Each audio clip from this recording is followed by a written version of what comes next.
सुप्रभात बच्चों। स्क्रीन पे आपको एक चित्र दिखाई दे रहा है ना? कहाँ का चित्र है ये? पुरस्कार वितरण समारोह का। कुछ बच्चे बैठे हुए हैं, कुछ अतिथि हैं और एक बच्चे को पुरस्कार मिल रहा है। दूसरी तरफ हमें ट्रॉफी भी दिखाई दे रही है। ट्रॉफी कब मिलती है? जब हम किसी प्रतियोगिता में प्रथम, द्वितीय या तृतीय आते हैं तो हमें ट्रॉफी दी जाती है। बच्चों, सिर्फ ट्रॉफी ही पुरस्कार नहीं हो सकती। अगर हमने कुछ अच्छा काम किया और हमें प्रशंसा मिली, वह प्रशंसा भी पुरस्कार होती है। अच्छे कार्य के लिए दी गई एक पेंसिल भी पुरस्कार हो सकती है।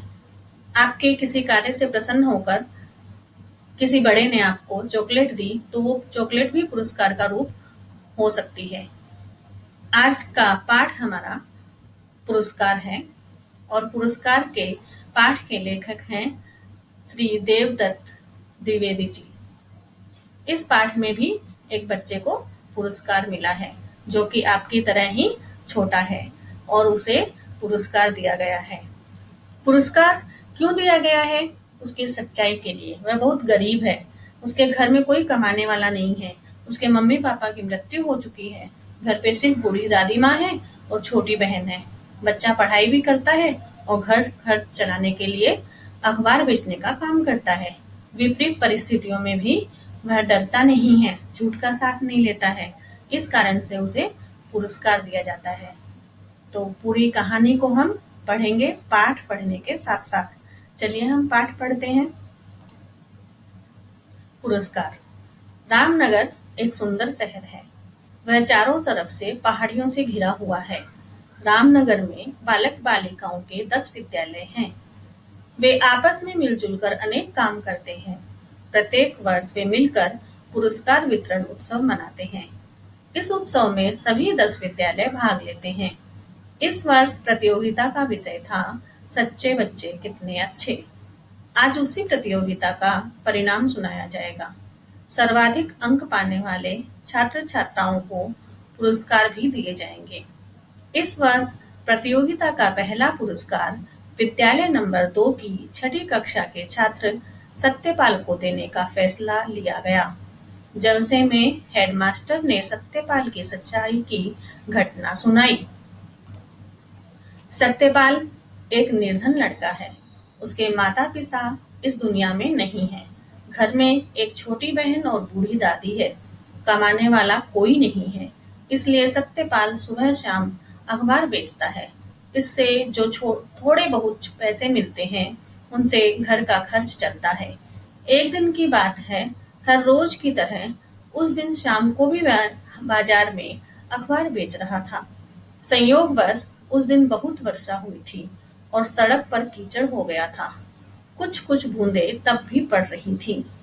सत्यपाल के कपड़े भी भीग गए थे, फिर भी वह पटरी पर बैठा अखबार बेच रहा। पहले कड़ी धूप में भी वह तब तक घर नहीं लौटता था जब तक सारे अखबार बिक न जाए। मगर उस दिन न जाने क्यों कोई अखबार खरीदने वाला आया ही न था। जब पटरी पर बैठे बैठे बहुत देर हो गई और एक भी ग्राहक न आया, तब सत्यपाल ने घूम घूम कर लोगों के पास पहुंच कर आवाज लगाई, आज का ताजा अखबार लो, आज का शाम का ताजा समाचार लो।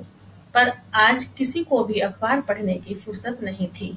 सब घर पहुंचने की जल्दी में थे, इसलिए सत्यपाल का एक भी अखबार नहीं बिका। उधर सूर्य भी ढल चुका था। सांझ का छुटपुटा और घना होता जा रहा था। यह देखकर सत्यपाल को चिंता हुई, अगर आज अखबार न बिके तो क्या होगा। तभी उसका दूसरा साथी उधर से निकला। उसका नाम चंचल था। दोनों एक साथ अखबार लेकर निकले थे। चंचल के सब अखबार बिक चुके थे, पर बेचारे सत्यपाल का एक भी नहीं। सत्यपाल ने हैरानी से उसके खाली हाथों और भरी जेब की ओर देखा। फिर कहा, भाई तुम तो बहुत जल्दी निपट गए। चंचल बोला, और तुम अभी हाथ पर हाथ रखकर बैठे हो। ऐसे तो तुम्हारे अखबार रात तक नहीं बिकेंगे। तो मैं क्या करूं? सत्यपाल ने हैरान होकर पूछा। 2-4 चटपटी खबरें जोर जोर से दोहराओ, जैसे बैंक में सनसनीखेज डकैती, लुटेरे रंगे हाथ पकड़े गए, फिर देखो तुम्हारे अखबार कैसे झटपट बिकते हैं। चंचल ने अपनी शान दिखाते हुए कहा। सत्यपाल ने कहा, पर ऐसी बड़ी कोई खबर तो आज अखबार में है नहीं। चंचल बोला, अरे बड़ी खबर नहीं है तो चोरी की छोटी मोटी खबर तो है। उसे नमक मिर्च लगाकर बड़ी खबर बनाना तुम्हारे अपने हाथ में है। बस फटाफट अखबार बेचने का यही ढंग है। चंचल का बताया हुआ उपाय सचमुच पक्का और अचूक था। इससे मिनटों में सारे अखबार बिक सकते थे, पर उसके लिए सत्यपाल का मन न माना। वह चंचल से बोला, मैंने तो विद्यालय में सच के रास्ते पर चलने का प्रण किया है, किंतु तुम्हारा बताया उपाय तो सरासर झूठ है। झूठी खबरों के लिए पहले दिल से झूठी बात सोचनी पड़ती है, फिर मुंह से झूठी खबर दोहरानी पड़ती है और अंत में हाथों से गलत ढंग से अखबार बेचने का झूठा काम करना पड़ता है। यह गलत काम मैं कभी नहीं करूंगा। सत्यपाल और चंचल की सारी बातचीत को उनके एक शिक्षक सुन रहे थे।